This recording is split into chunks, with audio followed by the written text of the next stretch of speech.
Hey everybody, welcome back to Northernlion, plays by name as AFTERBIRTH Plus. Feeling good, 7 wins in a row, 93 to go until 100, which is the first major milestone.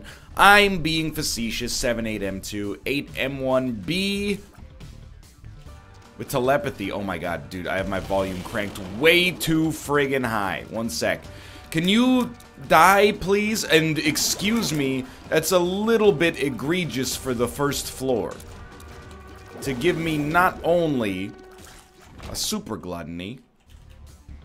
Hold on, my vocal cords are feeling not quite warmed up yet, but I'm gonna try anyway. Be something like, you got my HP running away. Champion boss that can drop HP. I am envious, if you're English, and I'm being sincere, and I know Nicki Minaj is not English. She speaks English. Sometimes she puts on a faux English accent, but not from England. I feel like if you speak English, or sorry, if you have an English accent, you have a lot more rhymes open to you.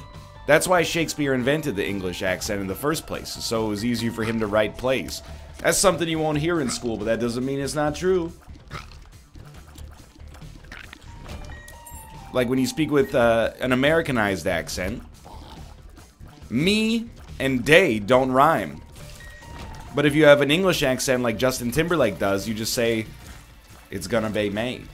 And it totally works. Alright, I've dug myself into a hole early on this one, commentarily speaking. In terms of mechanics, or 1 HP down, I'm rolling telepathy instead of Yum Heart, because telepathy is a better item. Regular old... Wait a minute, this is not this is Steven. This is not Steven.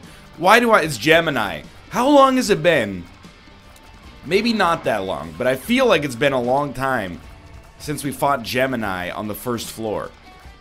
Like, I think we fought Champion Ragman more than we fought Gemini recently. That's not sick voice. That's sleep voice. This hasn't happened to me in a long time, but like I went to bed last night in that 8-hour zone, you know, where if I fall asleep right away, I can get 8 hours of sleep. That's where I like to go to sleep, you know? I don't like to go to sleep in the, you know, if I fall asleep now, I'll have 10 hours of sleep. And the reason for that is because, for some reason, if I go to bed too early, I end up overshooting the window and I stay up for like 4 hours when I could stay up for 2, you know? Just get engrossed in whatever I'm reading or doing, and then I think having a routine is really helpful. But last night I started watching a few more episodes of this show that I talked about a little earlier called Dark Tourist. I was like, I'll watch 1 episode of that before bed. Watch 1 episode of that, good episode. Was not tired. Oh my god, that was scary. Said I'll start another episode, halfway through that I'll fall asleep. Started watching that, great episode. Didn't fall asleep. Watched it all the way to the end, and then I said, you know what, I have to make a... Oh boy. I have to make an adult decision. If I keep watching the show, I'm not going to fall asleep. So I put on a podcast instead. That's the greatest compliment I could ever give a TV show. I had to stop watching it so I could fall asleep. Most TV shows deliberately put me to sleep, and not in a way that means they're boring. It's just, you know, it's a distraction. We didn't miss a Tinted Rock, right? Like, if we missed a Tinted Rock, I'd take Bob's Rotten Head, but I don't think we missed one. There's one. I should relax because we have telepathy. So if shots come in, and we should use it way more often. Also, we have bombs. Hold up. You alright, brain? Good, but we would also love to get a Spirit Heart if possible. In fact, I would probably buy one right now. And in fact, I will probably buy one right now. Let's go.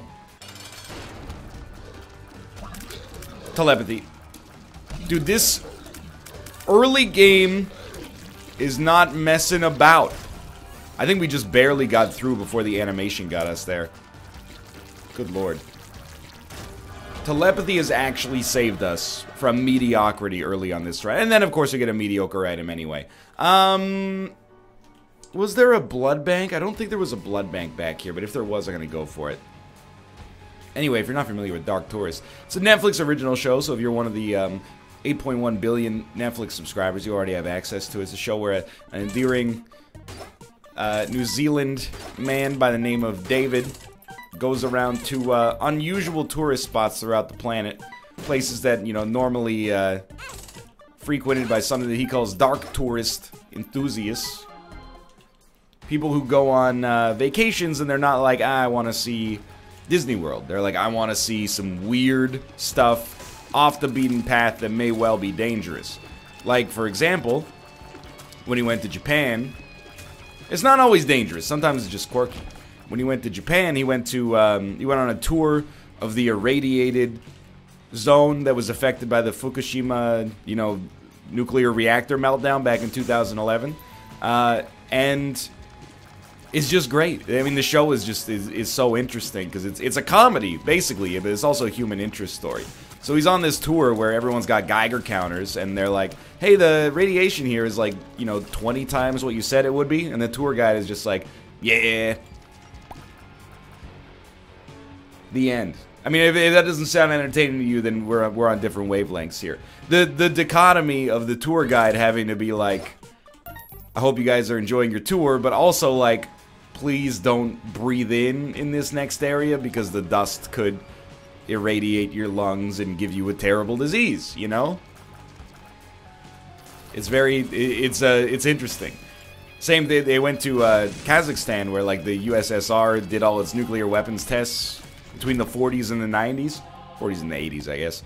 And there's like a lake that was made by an underground nuclear bomb detonation. And people were fishing in the lake, and they were like, hey, is it cool to eat these fish? And they're like, yeah, of course.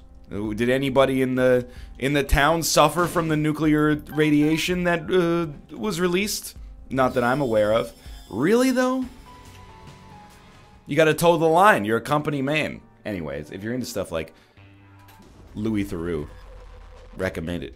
Good show. But anyway, that's why I sound a little bit... It's not tired, it's just I'm like 2 hours offset from my normal schedule. In case you were interested in the incredibly banal minutia of my my sleep schedule. In the interim period, though, I gotta say, this run is very, very good with the exception of one very glaring problem. And I want to be positive and say that normally this would be a huge issue. It's not a huge issue right now because our DPS is making it not a huge issue. We're able to kill enemies before it becomes a problem. But, most of the time. But our speed is horrible. Actually, you know, low enough to be considered run losing if it goes on too long. So we really, and this is what something like There's Options is really good for, but we have to prioritize a speed upgrade. Maybe not above anything else, but above many, many things right now. Like, if you get Polyphemus, we would reconsider. Dude, just frig off, okay? We did get a secret room. Too many active items have been showing up on these item rooms lately. I don't even like hitting those buttons anymore. I would suggest that that is not worth our time to possibly get a penny, but in all likelihood just fight like 7 enemies instead in this tiny room. There was a time. That time is no longer. That time is past. It's like the time when people thought Vanilla Ice was a cool guy. The time when people were like, oh, I can't wait for the new Peter Jackson movie. I don't want to insult Peter Jackson. I love Peter Jackson. You ever seen Dead Alive? Amazing. Bad Taste? Hilarious. The Lord of the Rings movies? All of which possibly should have won Best Picture in my opinion, but at least they gave one of them Best Picture as kind of like a respect nod for the final one. But I gotta say, Hobbit wasn't doing it for me. I think at this point, like, if you told me Peter Jackson was doing an adaptation of, like, George Orwell's Animal Farm, I would be like, okay, so how many parts? How many movies? 7 movies for an 85-page book? We'll just take the speed upgrade. It got a little ridiculous, right? Like, The Hobbit is a book read by fourth graders, fifth grade. I mean, and it's an all ages extravaganza, of course, but you split it into multiple movies. You take a lot of the thrill away, because you know that it's going to end in such a way that it has to be a cliffhanger, and it's not going to encounter any kind of resolution, I should say. I'm trying to think back to a movie that was split into two parts that I actually enjoyed, and both parts of. Now, I'll level with you. I really like Infinity War. Thought it was a very, very good Marvel movie. We're not going to discuss whether it is or it isn't. That's really up to personal taste. But the second one hasn't come out yet. I have faith that it could be good, but it could also completely invalidate my feelings about the first movie. I didn't like the Hobbit movies at all. Thought it was just a ton of filler. Lord of the Rings, of course, is innocent. I'll give you that. If you're saying the Hunger Games, I got bad... Oh, that's terrible. I got bad news for you. I mean, I liked the Hunger Games 1 decently. I thought it was, like, for me, a 7 out of 10. I loved the Hunger Games Catching Fire. I thought that movie knocked it out of the park as far as a young adult adaptation goes. The following two Hunger Games movies were a freaking snooze, in my personal opinion. Didn't enjoy them at all. I watched the third and fourth one on airplanes, and the whole time I was just like, I basically hate this. I made a decision not to go with the curse room because I was a little bit frightened. Wasn't sure where our HP stood. Hey. Stop this. Thank you. We've actually started to hit like a little bit of a lull in terms of our power right now. That's okay. It's like real life, you know? You have months that are really good. You get stronger, you get smarter, you build a skill, and then you have months where you go on vacation to your parents' house, you come down with one of the worst infectious diseases you've ever personally had. One day before getting better, your wife comes down with the exact same disease and takes another 2 or 3 weeks to get better, and then all of a sudden, before you know it, the entire summer has vanished, and all of your progress was for naught. But that's the ebb and flow of life, dude. That was just a hypothetical example. Certainly was not pulling that from my own experience. It's the thing, being a good YouTuber, you gotta be able to make up metaphors like that on the fly. That one is not based in reality. Oh, you're telling me it did happen? Okay. You may be correct. I was just been passed a note from my editor that hypothetical situation has been called reality. But dude, I'm telling you, summer of 2019, it's gonna be lit. We're gonna be doing all sorts of stuff. Space whippets, cyber beers. It's gonna be just incredible. Sweet, cool. This is what telepathy's for, is protecting you from shots like, you know, the ones that the silkworms can send there. Basically, I hate this room. Anytime you have to fight multiple enemies who shoot in that cross pattern, like, that's where my brain just decides, you know, maybe not taking damage on this room isn't worth it. I don't know if my brain is, like, more calcified than it was, or if this room is just actually harder. But, you would think, you know, the booster pack's been out for like 3 months or something like that. You would think I would start to pick up a little bit more acumen. I don't know. I don't want to talk about a Hugh Jackman again because, I did so very recently.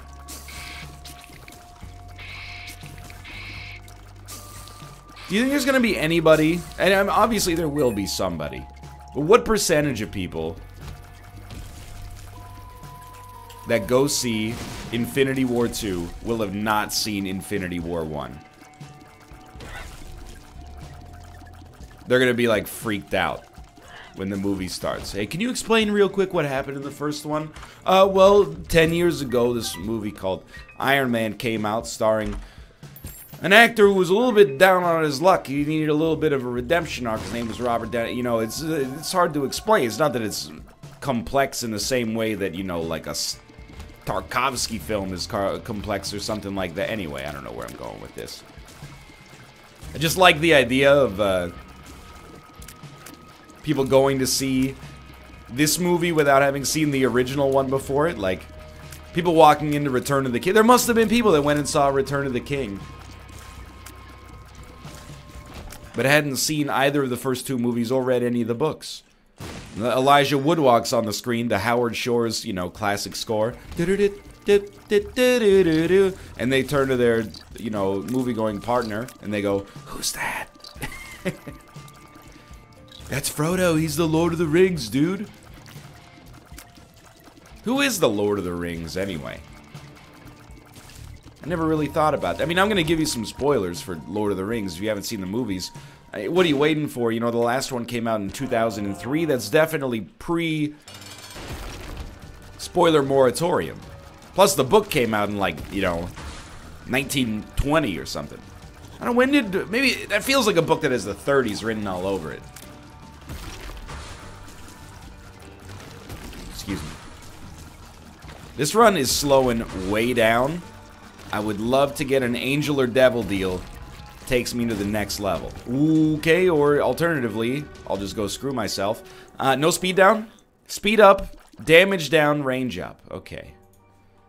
The Lord of the Rings book. Published 1954? That's like living memory. Are you kidding me? I didn't think that they were as old as, like, the Bible. That's absurd, but... I mean, I guess 1930s would be living memory, too, but you'd be... You old, dude. That's crazy. I don't know why when I think of J.R.R. Tolkien, I don't think of him, like, living in the Cold War. You know, like, he's... writing, The Fellowship of the Ring... turns on the news and it's Dwight Eisenhower. Like, in my head, he's sitting in like a Parisian cafe smoking an incredibly long cigarette. Perhaps even of the jazz variety. Who? Maybe it's because it takes place, you know, I'm willing to go for this at this point. Maybe it's because it takes place in an era that has, like, elements of medievalness. And it just seems to me like, well, what I'm basically trying to say is I think J.R.R. Tolkien might be a time traveler. Because I'm pretty sure, I know what Wikipedia says, but here's the thing, Wikipedia, obviously not a reliable source, but alternatively, maybe he's just a time traveler. Maybe J.R.R. Tolkien traveled through time to bring us the Lord of the Rings saga. Oh, thank God. We did take a hit from a fly, which we should not have, but didn't hemorrhage HP there. You're definitely going to want crack jacks as opposed to anything else. We don't really need the speed upgrade, but we'll think about it. I think we take the Pact and nothing else. I think we're okay with 1.45 speed. This one is just, it's hitting a little bit of a snag. It's still pretty good. Except, you know, our DPS is worse than it was on the 3rd floor. But that was in exchange for experimental treatment. Experimental treatment? As an exchange for experimental treatment, which is going to be, hopefully paying back with dividends for Spun later. And if not, you know, you rolled the dice. Willing to sacrifice. That Foreigner song.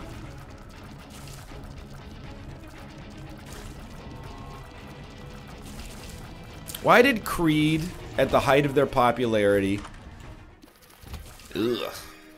That wasn't an to Creed, although that does still apply, perhaps. Why didn't they do... like a Nabisco commercial? You know, a commercial for the National Biscuit Corporation? Where they used their song My Sacrifice, but called it My Snacrifice. I just want to eat Oreos again. My Snacrifice. It would have worked. I've been, you know, I hate puns. I really do. And I've said it myriad times in the past. I do not like them. A pun is not necessarily always unfunny, but the reason I dislike them is because so often you have to manufacture such a ridiculous setup for the joke that, you know, if you have to start a joke by being like, hey, what did former Secretary of State Henry Kissinger call his dog that was 2 sizes too large? Clifford the Big Red Menace. You know, that joke doesn't even make sense, really, but I had to come up with something on the fly. It's too manufactured. But I will say, I did tweet to Garth Brooks last night. I don't expect him to reply. And I said, hey dude, I got a great shirt idea for you. It says on the front, if you're not Brooks, because his name's Garth Brooks. Then on the back it says, you're done, like Brooks and Dunn. Now Garth Brooks is not the Brooks from Brooks and Dunn, but I still thought it would be kind of a cool thing. If you're like a fan of Garth Brooks and you hate Brooks and Dunn, you could buy that shirt and show your allegiance. His camp has not gotten back to me yet, and I'm just gonna take that as an endorsement that he wants me to make it and cut him out of the profits. It's not a particularly good joke, but it doesn't have to be a particularly good joke in the modern era. You know, it's huge growth. I was hoping it was chaos, but that's okay. We'll move on. Sackboy's amazing and probably renders this run close to unlosable. But we're in mud, you know? That's okay. Okay, that's not okay though. Hopefully we'll get out of it. You don't want to be trapped in mud. Better than quicksand, but, you know, probably worse than cotton candy. If you could be encased in any substance, what would you choose? So it's like you're James Bond, and by the way, I welcome trick answers to this question if you find a way out. You're James Bond. You've been captured by Moriarty. Yeah, it's a crossover episode. Get over it. And he says, well, Mr. Powers, I've finally got you. You know how you're so sweet?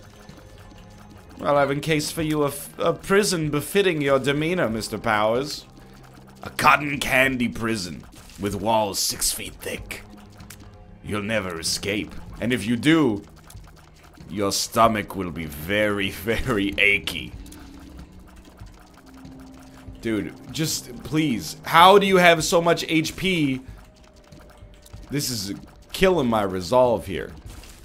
Fair enough. What a waste, but still had to be done. What would you choose? I welcome... This is like an actual trick answer. Air? Sure. Little uncreative, but...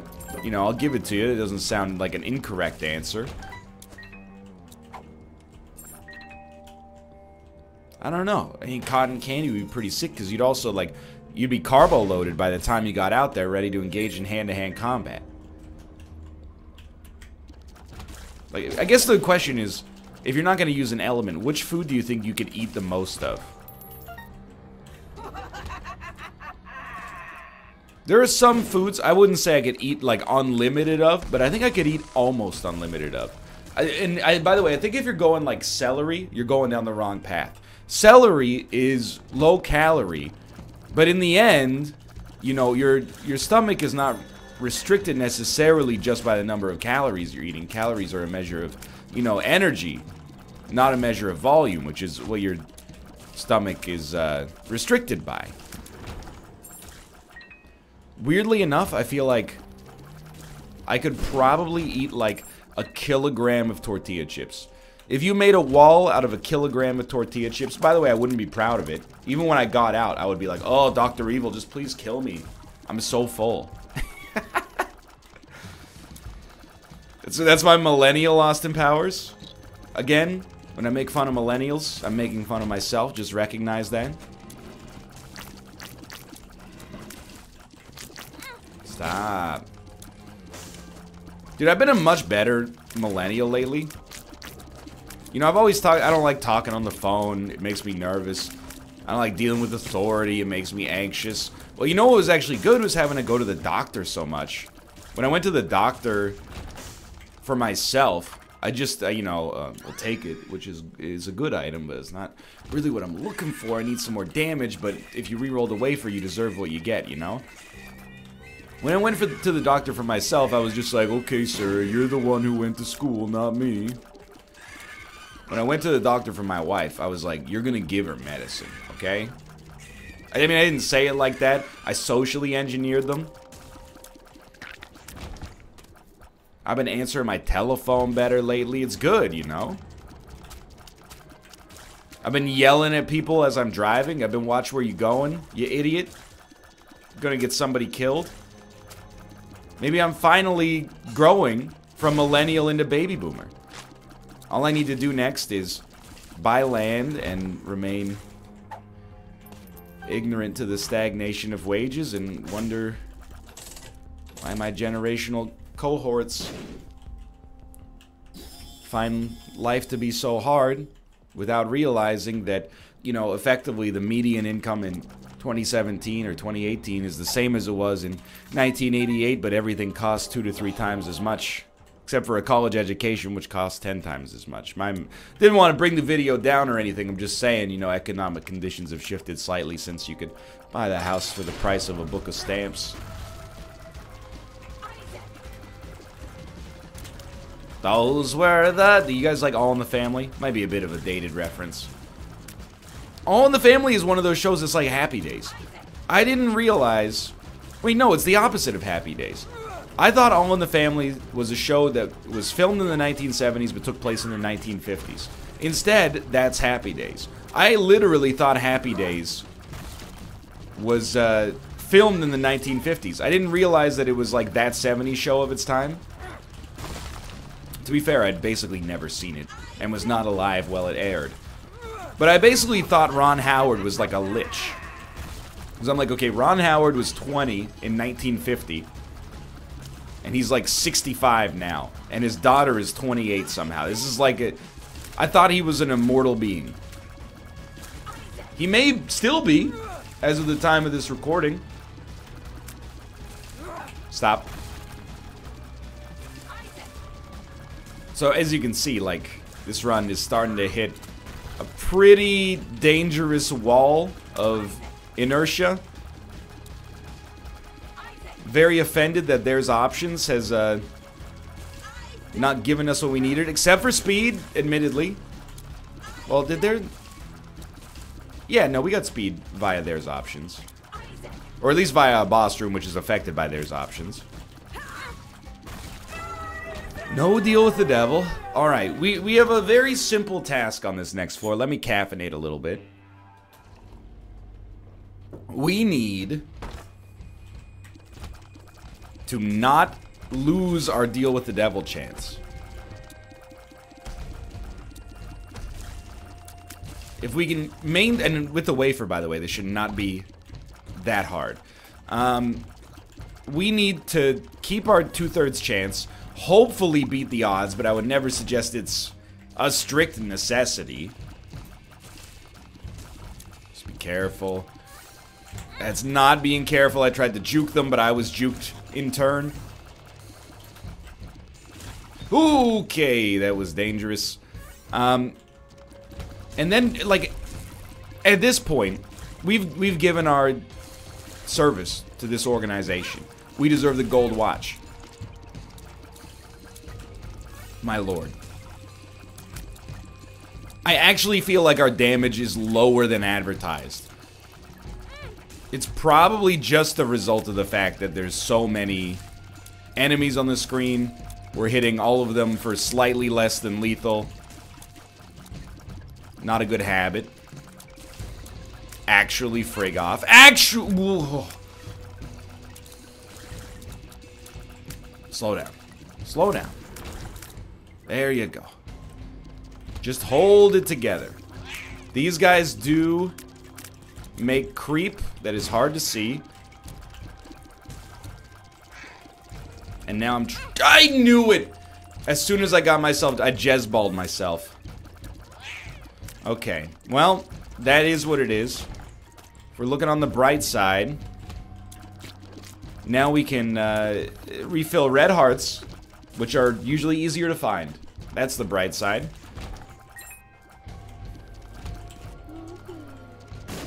You will not find a stauncher supporter of the Binding of Isaac than myself. But at some point it does become hard to ignore. Had a lot of runs like this lately that have just stalled. Now I don't want my negative demeanor to influence my gameplay. You know? I wanna... It's coming to the point where, you know, I can't be that guy. Be 29 years old and be like, oh, I got tilted by a video game, get me out of here. You know, it's a bad look. So what we're gonna do is we're gonna put on our big boy pants. Stop. And we're gonna get ourselves out of this mess. The only way we know how, by taking damage to every enemy on the screen. Now that doesn't affect our deal with the devil chance, which is still around roughly 1/6, I guess. Thank you. Even if we don't get a deal with the devil on this floor, you know, we still need to keep our hopes up for a deal with the devil on the next floor. Alternatively, you know, we could just fight the Fallen. My favorite Public Enemy song. I guess what I'm trying to say is that I feel like a lot of our Isaac runs lately, like in the past, the traditional time for an Isaac run to peak was at the end.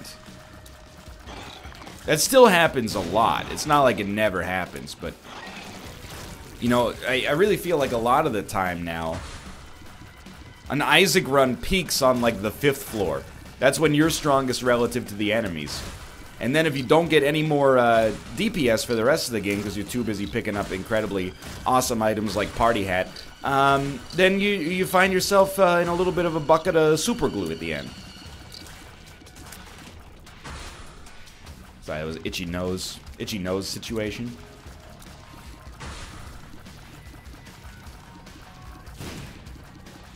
You ever find yourself, it's not a very relatable anecdote, I'm just gonna bury that right off the top.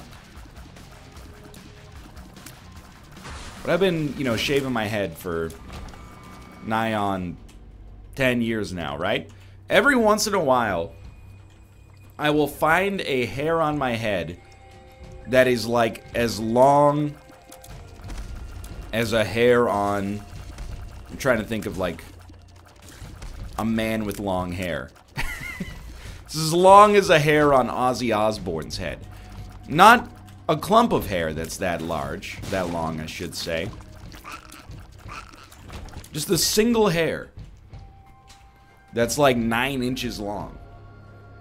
And I look at it, and I pull it, and I look at it in the light to make sure I'm not having, you know, a mental stroke or breakdown or anything. And I just have to go, how long has it been since a razor touched this hair? It doesn't happen that often. It happened the other day, though. Like, I was getting into the shower, and I scratched behind my ear, and I was like, feels like there's like more hair there than there should be, considering I shaved my head 2 days ago. And then I put on my glasses and looked at it, which is very tough to do because the glasses also cover up where the hair is. There were like 4 hairs that I don't think had been shaved in a month. It's like, this is embarrassing, dude. How does that happen? Again, just another reason we should invent a helmet you put your head into that shaves your whole head for you in one go. Is it perhaps a little bit scary? Yeah. You don't want to crank up the setting too high, or you could end up, you know, with the giving yourself a lobotomy accidentally. But I'm telling you, that's the future of shaving, dude. So I've just decided, like, if this were a, I'm trying to think of a way to describe it. If I were in kindergarten and I had this run, I would just sit on the carpet. They would have to placate me in some way, because, you know, I'm genuinely, you know, I feel like I'm doing my part, Isaac, and I feel like you're kind of screwing me. Because not only have you given me, and I'm responsible for part of it, for sure. You know, I got the, I took experimental treatment. I was willing to take a stab at that, and it didn't work out. Life goes on. But, let's go. I'm starting to get, like, a little bit offended. The run just never ends. And beyond that, the curse of the I can't see where I'm going is a slap in the face. It really is. And there shouldn't be this many dead ends. This is like more dead ends than is legal for a single Isaac run. I'm not going to talk about that. That's, you know, you roll the dice. That's beautiful. Maybe left here? Did we not? Okay. We definitely have not been here. Well, we've already lost our opportunity to go to Hush, so I think it's justifiable to give this a try. The Demon Judgment is very scary, except for our wafer play, so hopefully we can make that work. But, you know, if it doesn't pay out with something useful, we're in a real weird spot.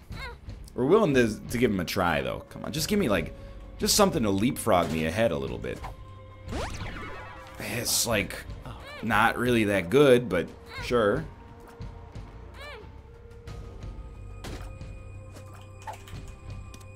Had to get out. Man. Well, there's our boss fight. I'll be the first to admit that might have screwed us. But I think most people in my position would have made a similar choice there. There's still, and it's not even that unlikely, but there's still a reasonable play to be made. Two of spades. You gotta try this, I think. Really wanted that to be red hearts. You have roughly a 1 in 6, 1 in 5 chance of a deal with the devil. You could also, I mean, you're getting 2 items back from this guy. A choice of 2 items. My favorite Charles Dickens novel. I don't actually have a favorite Charles Dickens novel. I was thinking about that just literally as I said that. I've never read a Charles Dickens novel. I've seen adaptations. But that's by Charlie Kaufman. It's a different story. I can tell, dude, my fuse is getting so short here because I'm like, Skolex, you're dead. Just accept, you know, your fate, and then we'll work together to make some entertainment. Sir. You're being extremely rude right now. Thank you, thank you, thank you. 7 or 8 more opportunities to hit you on that animation. Like, I didn't even know this song was this long. Please, please. We got a deal. Now, I almost took the HP accidentally. So we got a slight improvement in our damage. I'm not trying to be rude to the pentagram, but it is like, you know, it's not doubling our damage. It did give us a nice boost. I'm not going to complain. Lump of coal, also very helpful in that regard. The tower is useless. Gonna give you a little opportunity here. Thank you. Nah. Okay, so that was like a 14-minute floor. We almost doubled our damage by the end of it, though. Oh my god. That's why my post-Isaac stretch is coming ahead of schedule. I'm not crazy, right? Like, I might be complaining a lot. I'll accept that. But we've been in a glut of runs very similar to this lately, I feel. Feels like I'm walking on sunshine. It's not that bad. 1.61 speed is absolutely fine. Alright, so now we got a lot of positives to focus on. Against many of the odds, our run ended up, you know, getting a lot better on that last floor, despite us really screwing up our deal with the devil chance. This floor, we have a better deal with the devil chance. Not good, but better. Our damage is reasonably high. We have a much greater chance of not taking damage before making it to the boss fight. And in the end, you know, doing damage and not taking damage is the soul of Isaac. The same way, you know, eating too much bread and then being like, there's no way I could possibly finish this pasta, and then finishing the pasta anyway is the spirit of Olive Garden.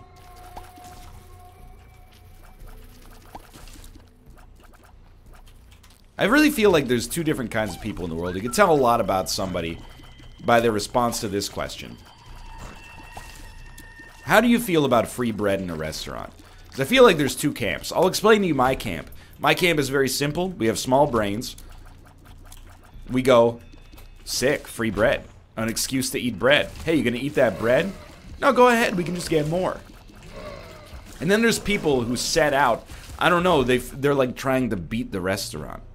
They're like, I will only eat one slice of bread. Otherwise, you know, you don't want to fill up. Forget this room. No, I'm not doing it. This room is... Tyrone, Ed, everybody, and Nicholas, cut that room. That room sucks. I've seen it a lot recently. If you can fly, things change. Otherwise, remove it. I'm going to impose my will on that room. It's the only thing I've ever asked for in the game, is that and remove retrovision. Anyway. You know, they're like, well, if you eat too many Cheddar Bay biscuits, you won't be able to finish your steamed vegetable side that comes with your dinner. I'm not about that lifestyle. I'm about the lifestyle of, like, eating as much bread as possible, as guilt-free as possible. Maybe I would want to be in a prison made out of bread. I don't think I could eat unlimited bread. I think that's unreasonable. But I could eat a lot of bread before I started to be uncomfortable. I might die of the ill effects of having eaten so much bread before I died of like a, you know, some kind of ruptured duodenum or something. What? Oh, we have... What? Oh, okay, I've got it. Okay, so it's weird, but this is the way we go. Why was it weird? Well, the secret room was tricking me a little bit. I was at a cursory glance, I couldn't figure out realistically which way we could actually go. Rubble Baby 2.0. Not that good. That's okay. Don't take any more damage. I think we've only lost one Spirit Heart out of 2, but out of 4 maybe, now that I think about it. Like, I think that most of my family is actually in the don't eat too much bread at a restaurant camp. There's probably a third. I hadn't considered the chaotic element of people that are like, eat as much bread as you can because it's free, and then you could take home your leftovers from the meal you ordered as well. Now that's I would definitely say I am in the center on this position. Eat as much bread as you like just because you like it. A hedonist, if you will. But an economic breadtrist, I understand that role as well.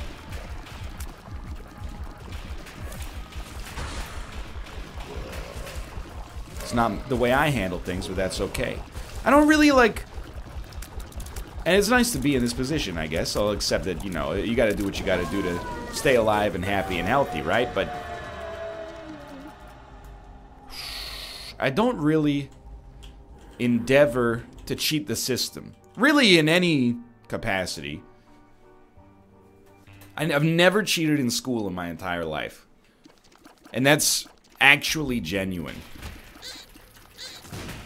I've never looked at a friend's paper or an enemy's paper while we were writing a test. There's two reasons why. One is, you know, it's cheating, which is bad. And the other one is, I always thought like teachers were omnipotent and they would just obviously catch you if you did it. Then when I was a teacher, I was like, I wouldn't notice at all. I'm looking at my phone. I got other things to do.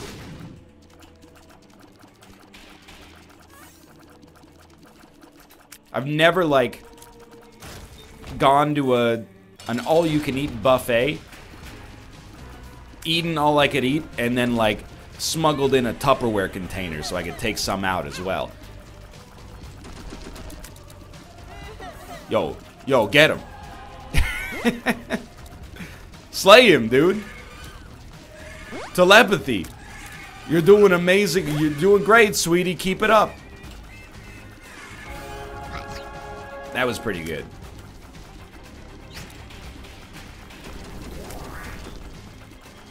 The closest that I've gotten is in university a couple of times. You know, I did wander through the student union, a building I still don't completely understand. And, you know, there would be, like, these conference rooms for meetings for clubs. Or, like, meetings for, like, you know, the alma mater society. So you would just walk in, and, like, people would be talking.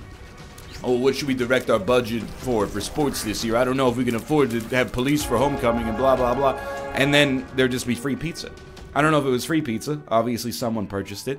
But you just kind of walk in, you look at the speaker, you nod a couple times to what they're saying, then you act surprised that there's a pizza.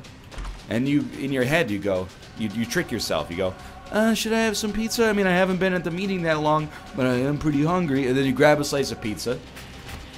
You put it on one of the paper plates.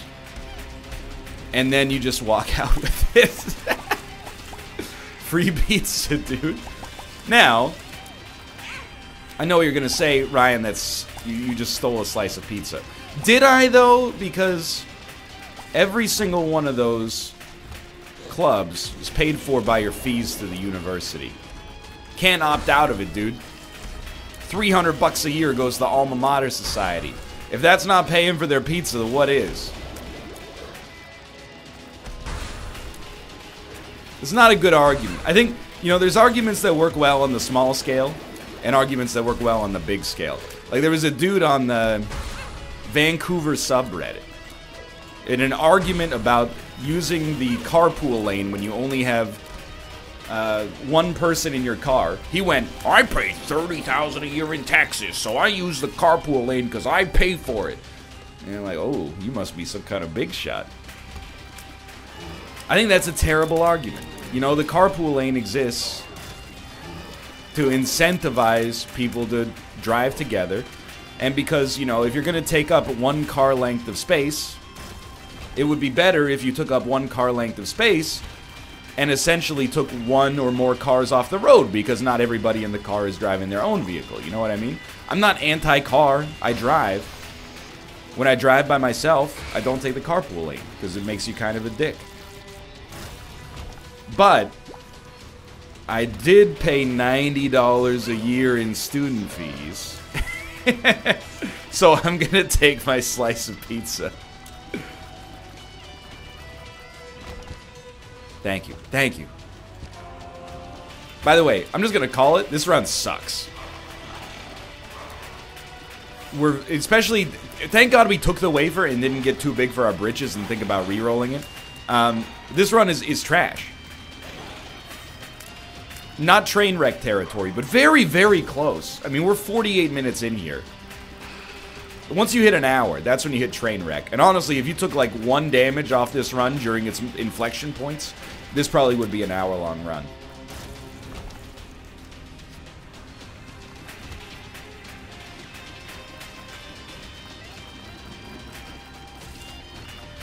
Excuse me.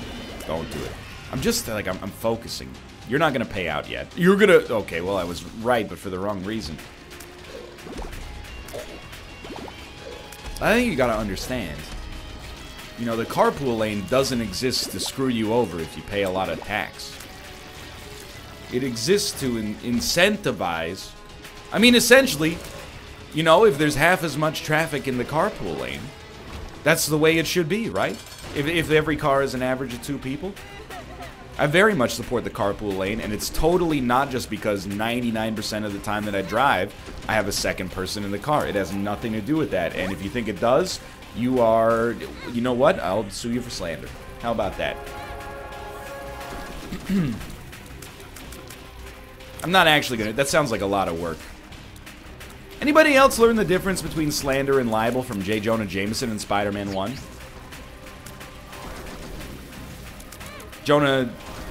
J.K. Simmons says something egregious, and then Peter Parker says, that's slander, and he says, no, it's not. In print, it's libel. Anyway, I've been rambling for 50 minutes. I'm going to get the heck out of here. Thanks for watching. Hope you've enjoyed the episode. If you did, click the like button. Helps out a great deal. Of course, subscribe if you want to see more in the future. For now, thanks for watching, and I will see you next time.